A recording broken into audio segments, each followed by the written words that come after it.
it's time to sit back and relax with your favorite drink. And listen.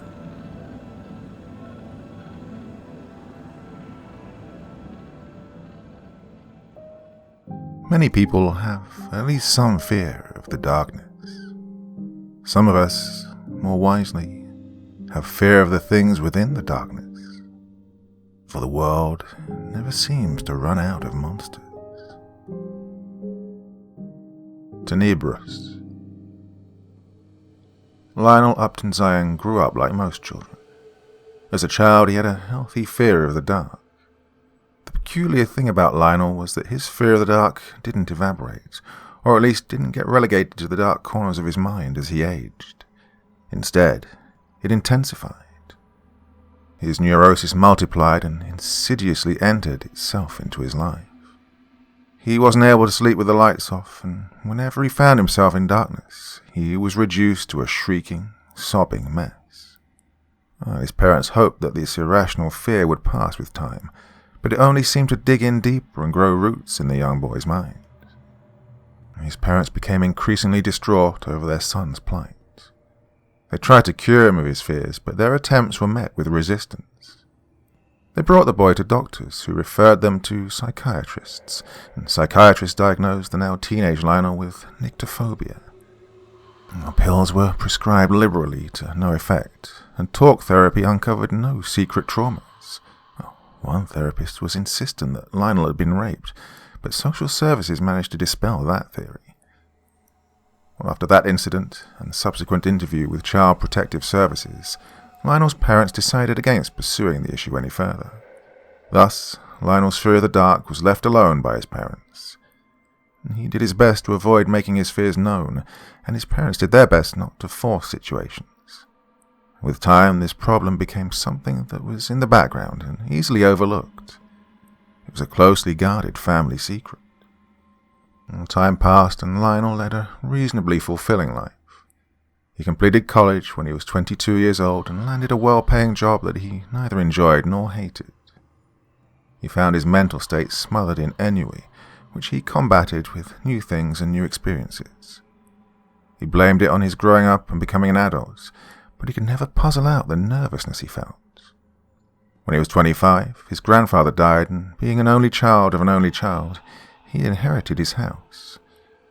It was in that house, living by himself, that he started to lose his mind. Lionel's madness started small, like all psychosis. He had the feeling that someone was watching him whenever he was in his house. He chalked it up to living in a small house in a relatively elderly neighborhood. His octogenarian neighbors treated him as if he'd suddenly start throwing raves and doing that drug that killed a lot of revelers. They'd watched a lot of news programs dealing with this almost non-existent issue. Lionel did not make a lot of friends among his neighbors, and instead chose solitude. When he wasn't working, he was alone. He ate by himself, slept by himself, and even when people tried to intrude on this solitude, Lionel felt like he was alone. A few weeks into living in his new residence, Lionel started to notice that he could never find anything in his house. He would buy and leave light bulbs on the counter after coming home, and he'd find them on top of the television. He brought home a pack of steaks to cook, only to find one rotting in a closet a week later. He began to research his family lineage for Alzheimer's, but found no real influence of it in his immediate family. Lionel eventually decided the stress of his job was toying with his mind, and he continued on with his life. When the lights were next to become mischievous, Lionel began to feel tinges of panic rising up from the pit of his stomach. And he brushed away his childish fancies that he hadn't been able to bury, but had been able to ignore. He'd go to sleep in his bedroom with the lights on and would wake up in the morning with them turned off. We figured that there was some sort of timer function used as an energy saver, but found nothing in his investigations. As a part of Lionel's ritual, he'd turn on every light in his house as soon as he got home. We'd start in the kitchen, moving on to the bedroom, and then the bathroom. Every room he was going to use was lit up. Upon returning to the kitchen, the lights would be out. Now, this didn't happen every day, but occurred with enough frequency to be noted by him. He explained it away as a slipping mind, but knew that something had begun to gnaw away inside him. Lionel's anxiousness finally reached a pinnacle when he was reading a magazine in his kitchen, when the room was bathed in a fast flash of light, and then darkness swallowed him whole. He went to the switch, thinking it needed to be flipped, but found that it could not be resuscitated.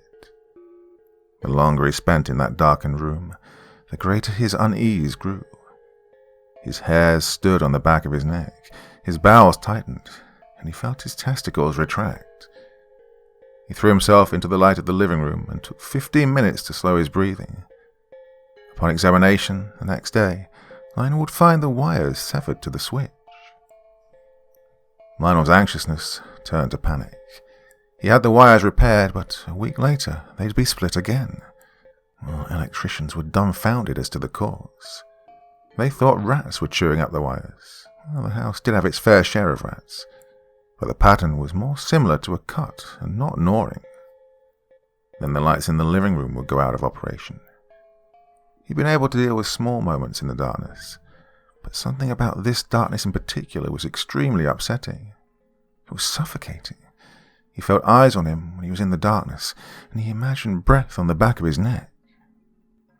It didn't take long for Lionel's panic to turn into pants-shitting terror. That terror fulminated while he was taking a day off work. Well, he'd noticed that he'd been doing that more and more, but couldn't help it, with everything that had been happening.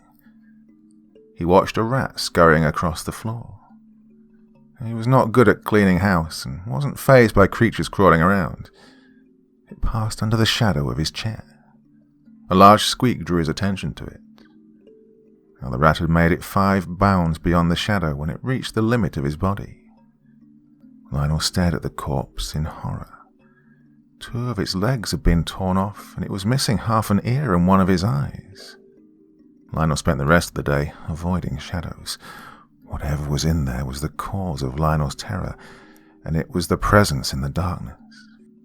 It had been watching him for a long time.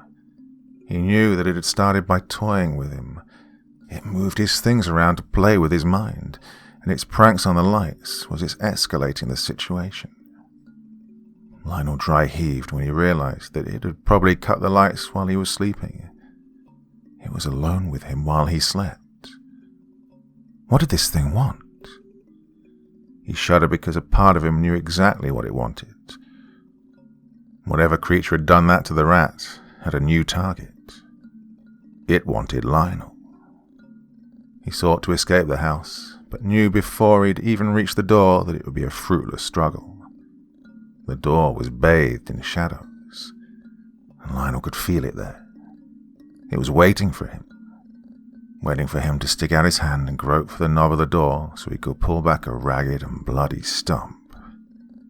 He knew that it wouldn't kill him. It would maim him. Whatever was in the shadows wanted to take its time with him. It had been playing with him for weeks, and now the game had reached its crescendo. Well, he wouldn't be taken so easily. Something told him that if he could make it to sunrise, that he'd be able to escape. The creature hid in the shadows, and if Lionel was right, when the sun rose, it would be left with nowhere to hide except where it hid during the day. He prayed to God it couldn't walk in the light. He just had to make it to 5 a.m. He had to avoid the dark for just a few hours. The sun was beginning to set, and before that could happen, he'd have to make sure he'd be ready to deal with this threat. Lionel ran all over the house, trying to collect everything he could to use to make it through the night. He knew the lights would not hold out for long. They would eventually be cut. He grabbed a lighter, matchboxes, candles, and batteries. He looked out the window as the sun slowly sank beneath the horizon. He had just one last thing he needed before he was ready to confront the darkness. The only problem was that it was in the closet in his bedroom. The door swung open, and the light that streamed into the closet was almost instantly consumed by the hungry darkness. There was no light bulb in this place. He'd wanted to install a switch in every single room of this house when he moved in, but then the trouble had all started, and he was sidetracked. The closet was about 6 feet long, and the coincidence of that did not escape Lionel. The item he wanted sat on the shelf in the back corner. In the murky darkness, he could just make out the flashlight. Lionel knew he would have to enter the darkness if he wanted to retrieve the flashlight. He stepped forward and felt the oppressive darkness begin to circle around him. He pulled out his lighter and struck it. The flame illuminated a radius of around a foot. He walked slowly into that space, afraid that whatever was in the shadows would lunge out at him at any second. His eyes wandered all around him as he edged closer to the flashlight. He grabbed it off the shelf, and when he turned around, he saw the thing in the darkness. It was on the border between the darkness and light, but Lionel saw it clearly enough. Its entire body was jet black, like it had been made of obsidian ink. His eyes were a dark red that resembled a blood-red ruby, dropped into clouded water, and his body was emaciated. Now the sight was quick, but burned itself onto his mind. Its sudden appearance caused his finger to slip off the button that was depressing the lighter, and the closet was quickly swallowed in darkness as the flame died. Lionel quickly moved his thumb to the striated wheel and spun it while depressing the button that aerosolized the lighter fluid. The spark caught and sent out a flame. He expected the closet to be empty when the light returned, but he was horribly mistaken. The light brought the image of the monster's visage just inches away from his own. The monster skittered back into the shadows with a noise that sounded in between the cry of a child and the shriek of rusty hinges. Its mouth was horrifying in itself. It looked like it had been fused shut, but it had chewed through its own sealed lips to form a new mouth. It was a ragged, wet hole that exposed 2 rows of horrendously sharp teeth. Its breath reeked of the sickly sweet smell of decay. He silently prayed to a god he never truly believed in, but would start if he made it through the night alive, that the light would ward off the monster. Lionel threw himself out of the closet into the light and threw up by his bed. That thing had been by his bedside while he slept. Lionel wiped his mouth and became aware of the sound of wood being sawed. He realized what was happening a second too late, as the wires that were supplying light to his room were severed by that thing's serrated claws. The room sank into darkness, and the creature slid out into the blackness to join him in the room. He struck the lighter and made his way towards the door with everything he could think of to create light. He opened the door to the hallway and looked back into the darkness one last time, just as the pitch-black hand lunged out of the darkness and batted at his hand. Lionel shrieked as the lighter flew out of his hands and into a corner of his bedroom. The door slammed shut and left him in the hallway and sealed the light in the bedroom with the creature. Lionel heard a noisy crunching that he recognized as the monster's teeth chewing into the plastic and spraying the bitter lighter fluid into its mouth. The lighter was gone, but he still had matches to light up the night. The lighter was destroyed, and he now realized that the sun had completely sunk beneath the horizon. He would soon be completely surrounded in the darkness that the creature made its home. The kitchen was his best bet for surviving the night. The light bulb in the living room had been flickering, and Lionel needed that light for just a few minutes while he set up his defenses. Without it, he imagined himself being rent apart by obsidian-esque claws. He threw himself into the corner by the refrigerator. He swung open the door and pressed his back against it. The light bathed him while he set down candles and began to light them. He heard the door upstairs swing open and knew that the shadow was coming for him. Lionel heard the sound of something coming down the stairs. It paused in the living room and heard the sound of plaster being torn and a furious scratching in the wall. It was attacking the wires. It had been in the walls, severing the wires, but now it was able to forego subtlety. The light shorted out in the living room. The creature was one room away, and he hadn't even lit any of the candles. He'd have to hurry or he would meet a horrible fate. The man shakily struck a match and lit 2 of the 3 candles with a single stick of phosphorus. The match burned down and a brief flash of pain licked through his fingers before lighting the third and final candle using another candle. The room was bathed in darkness, with only 4 sources of light to protect Lionel from an extremely gruesome end. The 3 candles and the light of the fridge kept the monster at bay. He looked up and could see the creature watching him from the shadows. He almost wasn't able to make it out, were it not for the eyes. Those dark red rubies poked out from the shadows. The eyes were so intently watching him, and a shiver shook through his body when he realized that those were the very eyes he'd felt on him when he was in the shadows. They'd been on him ever since he came to this house, and he was only just now becoming acquainted with their owner. The longer those eyes watched him, the more unhinged he became. His fear quickly turned into anger. Fear is a paralytic and anger is a motivator. Lionel decided to needle the beast the way it had been taunting him. He set the head of the phosphorus tip on the strike band of the match, and with his free hand, he flicked the match. The match spun through the air and landed lit at the feet of the shadow creature. The creature skittered away with a surprising speed that he wished he hadn't seen. Lionel growled. "How does it feel, asshole? Who's spooking who now?" The creature had scurried behind the dividing wall between the living room and kitchen. Not seeing the creature's self-made bloody maw was worse than seeing it. Images of what it could be doing in the darkness out of his sight were terrifying. It was probably behind the adjoining wall to the fridge, and deeply unsettled Lionel to think that it was only a few feet away from him. But what flustered him more was a sound emanating through the wall. A low scratching sound could be heard, like iron nails scratching into plaster. It was very slow and deliberate. The sound continued for a few minutes before Lionel was able to realize what was happening. It was tunneling through the wall. Lionel almost threw himself into the darkness to escape being near the fridge, but managed to control himself. It was certain death to go into the oppressive darkness that now consumed his house. It was trying to surprise him. Well, 2 could play at that game. He stuffed the matches and flashlight into his pocket. He gathered the 3 candles in his hand and winced as the hot wax dripping down them went onto his knuckles.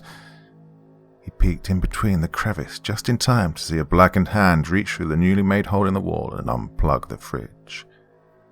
Lionel's hiding place vanished into the darkness. The thing then lopped around the corner, intending to catch its prey unexpected, but instead moved right into the light radius of Lionel's candles. It shrieked inhumanely and skittered off into the darkness by the stairs near the front door. It enveloped itself in the shadows and looked out at him from its safety. He felt an insane drive within himself to push for the door and try to escape while the creature was in retreat by the stairs. He started forward, but something caught his eye in the alcove by the dividing wall between the kitchen and the living room. A set of blood-red ruby eyes. The creature was lying in wait just feet away, hidden by the dividing wall, looking to slip in behind him and catch him unaware.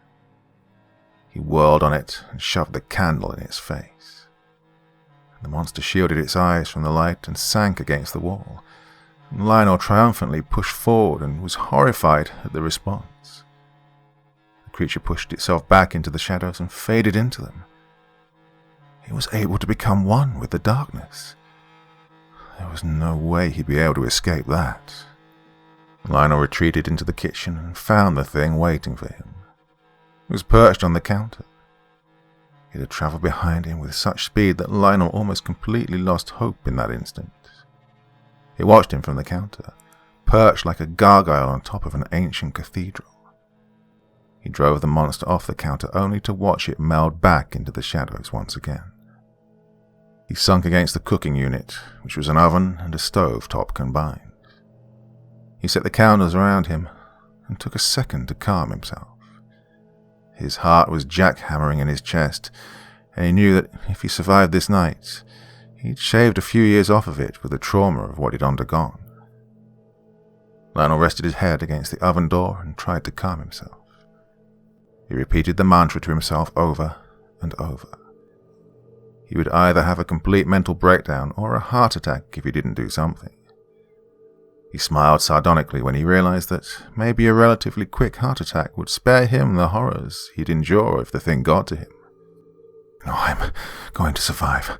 I'm going to survive. I am going to survive." He looped the words and repeated them ad nauseum, like they'd ward off the evil. Oh, the mantra helped in slowing his heart down, which had threatened to burst in his chest.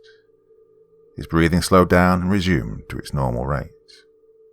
He hadn't realized how much sound he was making with his panicked breaths and repeated mantra until they stopped. As soon as the cacophony of his body had ceased was when he became aware of something that spiked his heart rate back up. A faint tapping, coming from inside the oven he was resting his head against. Lionel turned his head and looked into the eyes of the creature. It was inside the goddamn oven. It had crammed its body inside it like a fucking jack-in-the-box, and it looked out at him with its hungry, always exposed mouth that looked either like it was smiling or screaming. Well, his bladder released itself, and he wet himself, and a small part of him recalled that he hadn't pissed himself since he was 5 years old. He slapped at the oven knob and turned it on while hysterically shrieking. The creature faded away from inside the oven and materialized off in the shadows, away from Lionel's eyes. It was then that Lionel knew the full extent of its powers, and despair beset him. It could become one with the shadows, and it could teleport wherever there was darkness. It was the shadows, and he was surrounded by them. Well, if he'd had a gun, he would have put it in his mouth then. It didn't even cross his mind to attempt to shoot at the creature. He was that forlorn. He could run anywhere he liked, but the creature would be waiting for him at the end of his journey with its torn open jaws. And Lionel wept then, and knew that the tears would be spilling out onto his pants that were already urine-stained. Lionel didn't know how long he'd wept, or when he started to drift off. The last thing he could recall before drifting off to sleep was looking up at the clock, seeing that it was 1 o'clock. He dreamt of darkness and the sound of an old man endlessly muttering prayers that would do him no good. What woke him up was something he'd never experienced before. He felt something slowly moving through his hair. It started at the forehead and moved to the back of his head. It took him a second to place the sensation. The creature was stroking his head like a parent soothing a sleeping child. Lionel looked up into the creature's darkened eyes and snarling maw hanging from the ceiling, and he screamed. He lowered himself to the kitchen floor just as its hand tightened around a lock of hair and tried to pull him up into the darkness. He drove his feet into the drawers and locked his hands on the oven handle. The monster jerked hard upward, and he screamed in sharp pain as the creature parted a hank of hair away from his head. The creature poured the hair into its mouth and faded away into the darkness of the ceiling. Lionel's eyes shot around the room, frantically scanning for the fiend. It was now 4 o'clock. The sun was only a few hours away, but he knew that he would never make it. He wasn't sure if he'd even last another minute. The candles had almost completely melted away, which allowed the shadow to descend upon him. He clicked on the flashlight and waved it around the room. He continued scanning until he got the creature in his sights. He kept the monster in the focus of the flashlight. He gave a shriek and tried to flee the light, but Lionel tracked it. Its cries doubled as it fled the room. A thought dawned on him as he watched it take flight with a perverse glee. Was it as scared of the light as he was of the darkness? Was this its attempt to eliminate a monster that sought to bathe its world in light? Oh, fuck it, either way, he thought. Lionel shot across the room, praying he wouldn't be dragged into the darkness and that it hadn't got to it already. His hand reached the kitchen light switch and he flicked it on. A bright flash encompassed the room and Lionel whirled around just in time to see the monster's pained and shocked expression. It quickly faded away into darkness and moved to sever the wires for the room. He had only a few seconds and he had to enact his plan before the dark swallowed him. Lionel stuck his head in the oven and blew out the pilot light and turned the gas up to full. He lit the fire on the stove eye just as the room sank into blackness. Lionel swung his flashlight wildly around the kitchen as he sprinted for safety. He could hear the guttural growl of the fiend as it made its way towards him. He came to the fridge and tore the shelves out. He threw himself inside just as a hand raked across his back and tore 4 rivulets into him. He screamed out as pain blossomed in his back. He spun the flashlight one last time and drove the emaciated creature back. He slammed the fridge door shut and waited for the wrath of the gods to descend upon them in a fiery explosion. He sat huddled and cramped in that refrigerator for what felt like a century while the thing scratched and pulled at the door that he desperately tried to keep shut. Finally, a deafening explosion rocked the fridge and almost tipped it over. An unearthly shriek pierced the aftershock.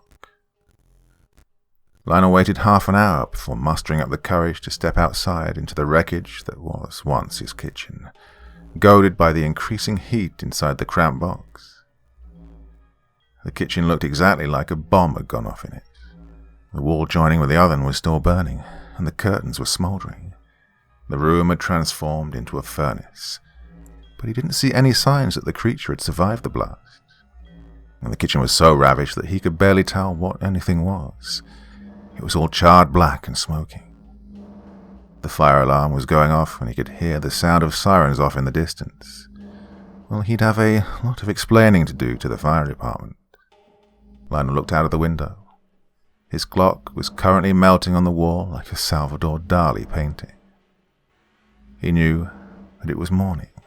He could see the outlines of the sun rising from behind the mountains. He'd survived. Lionel felt his body racked as laughter rolled through him like a wave. Tears welled up in his eyes as he battled the giddiness that swallowed him whole. But he stopped laughing when he realized he wasn't the only one who was laughing. Lionel felt something completely alien drag itself across the back of his teeth. He knew it was a tongue, and he knew in that moment that this is what it wanted. It wanted all its options limited, so it could take its only refuge that was left. A small part of Lionel knew that there'd always been a darkness inside himself. He didn't have time to reflect on that, as a popping sound filled the entirety of his body. That popping sound was his lungs tearing apart, and his head splitting open, as the darkness that was inside Lionel consumed him from the inside out.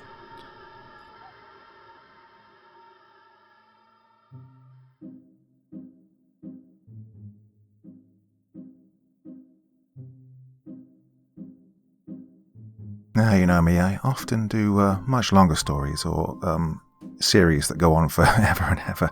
But really, some of the best ones are a bit shorter, and that one was brilliant. Really ramped up the tension right to the end. Did you see the end coming? I'm not sure I did, but, well, yeah, pretty good one tonight. So, yeah, not always going to be an hour long or 2 hours long, but, you know, I do like to immerse you in a good story. And when it's shorter, all the better. So, probably take a day off tomorrow, because this is 4 days in a row now. Well, the podcast on the other channel, isn't it? So it's like 6 days in a row. I think I deserve 1 day off. But of course, I'll be back again on Wednesday. Lots of longer stuff coming up soon. So, yeah, back to the longer stuff after this brief pause. Well, enough for one evening. Back again very soon, though. So until the next time, very, very sweet dreams, and bye-bye.